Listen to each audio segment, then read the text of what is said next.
Greetings, class. Once again, we are here doing our video lectures. Today's lecture is going to be on Gestalt therapy. This is one of the three counseling theories that we're covering that fall under the existential umbrella, existentialism in general, person-centered, and Gestalt. All have similar kind of components. And we're going to talk a little bit about those. But first, I just want to give you a little bit of background on the gentleman named Fritz Perls. He was born in 1893 in Berlin. Much of his experience was gained through the military. He was in World War I. He was on the front lines, and he witnessed a lot of the early chemical warfare going on. And after the war, after all the mustard gas and everything had cleared, he had worked with a lot of patients that had been gassed on the front lines. And worked for the institute where they had brain-damaged soldiers. So he was able to kind of determine a lot about the mind and a lot about functioning and also with disabilities. So that's where his kind of origins started. Later on in life, he would work through Vienna and eventually moved to America, settling in New York and in Big Sur, where he held workshops for many years. So what is Gestalt therapy? Gestalt therapy is humanistic. Again, it believes in the human qualities, some of those positive qualities of mankind. It's existential. It deals with some of those bigger questions of what is life, what is meaning.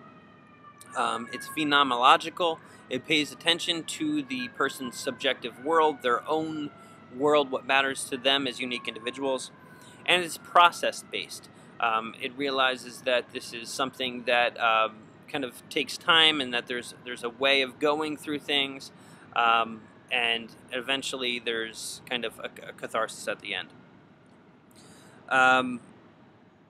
He said that individuals must be understood through an ongoing relationship with the environment. So we are not just simply isolated figures. We are affected by the world around us, to everything that's going on, from the weather, to the political climate, to the economic situations, to the racial tensions, to, whatever it might be. And that's always changing as well.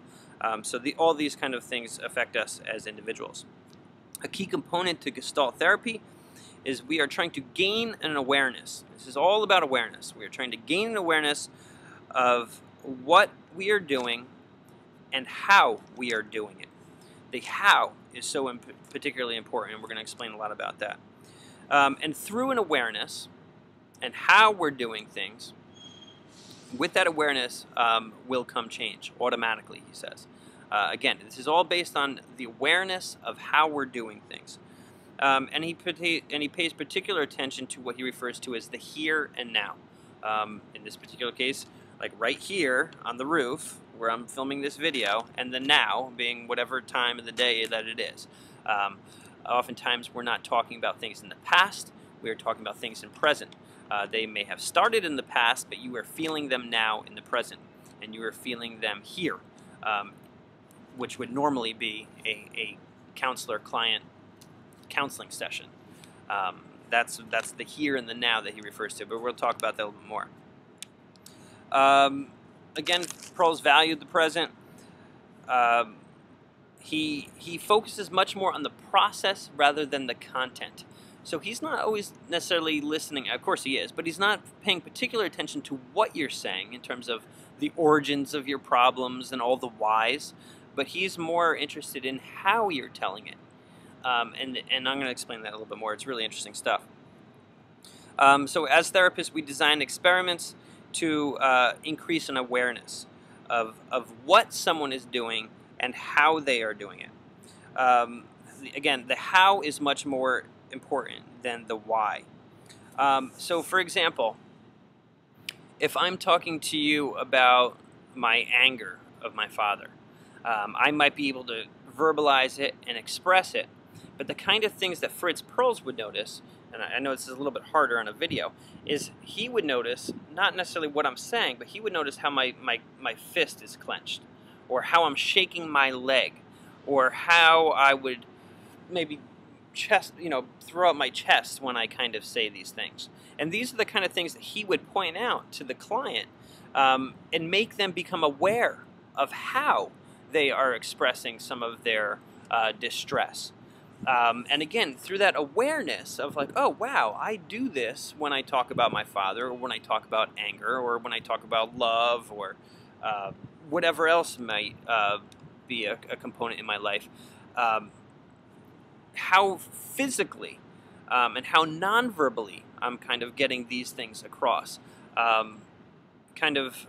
We fall into a pattern oftentimes, and he kind of thinks is the barrier to progress is the physical body itself, that we physically kind of compensate and kind of block off ourselves from moving forward.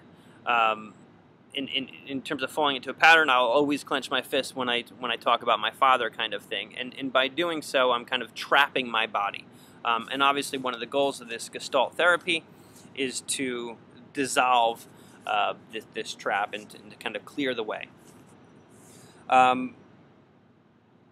We're trying to, again, help clients find an awareness through self-acceptance, through a knowledge of the environment, helping them take responsibility for their choices, helping them make contact with the field. And we're going to talk about what Fritz Perls refers to as the field. Again, this is all based on the here and now. We don't want to hear about what happened 10, 20 years ago. We want to know how you are expressing things in the here and the now. And we got to remember, the here and now is always changing. So how we might be expressing something in the here and now today is going to be different how we're expressing things in the here and now tomorrow.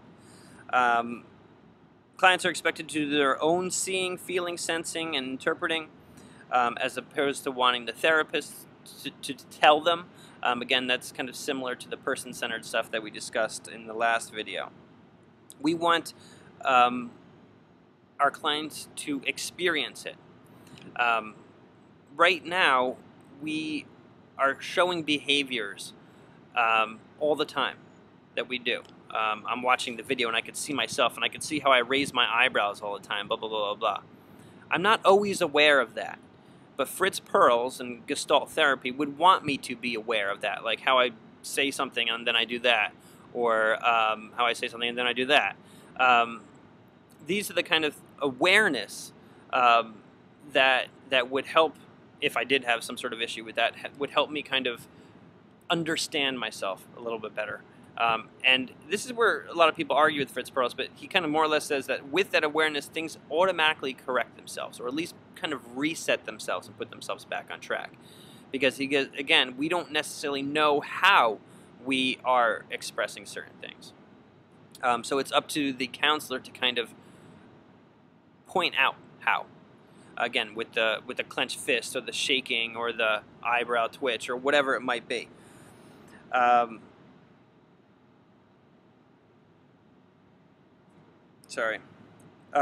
Oftentimes we'll ask a person to sit in it.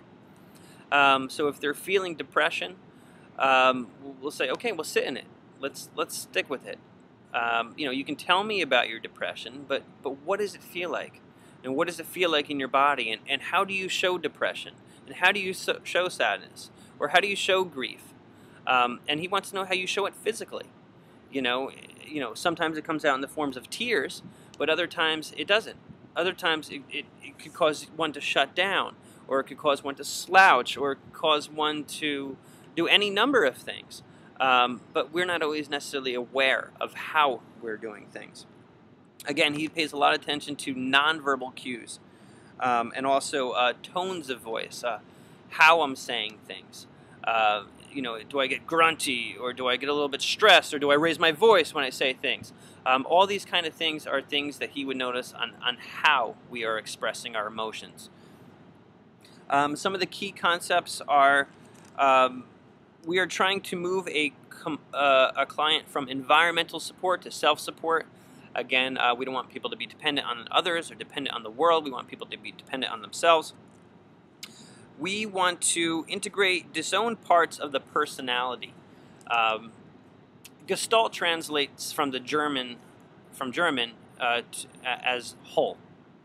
And he says that there are many components, but in order to kind of understand the whole, we need to kind of analyze these different components. And he says sometimes we can analyze these different components, but they don't necessarily make up the whole. Fritz wants us to become whole. Oftentimes we might just kind of get stuck with one particular piece of our life that may kind of mess up the whole, mess up the balance, if you will. So again, we're trying to integrate those disowned parts so that we become ourselves, our whole self. He wants us to kind of unify, if you will, all the little parts of us that we are into the whole, into who we really are, re-owning these kind of qualities. A lot of times Fritz's techniques were criticized because one of the things that he likes to do is he likes to frustrate his clients. He's a little bit more challenging than someone like Carl Rogers in the person-centered therapy. He kind of like picks and prods at people and lets them notice like what they're doing and how they're doing it. So he'll be like, you know, someone will be talking about their depression and it'll be like, what are you doing with your leg right there? Okay. When I said that, how come you touched your right elbow? And how are you expressing it right now? How are you expressing it right now? How are you expressing it right now? And he will constantly make people aware of what they're doing. I mean, you wouldn't believe it, how many things verbally and non-verbally we do that are unconscious. And again, that's kind of how he works. He kind of picks and prods at those things that people might not be noticing so that they gain an awareness.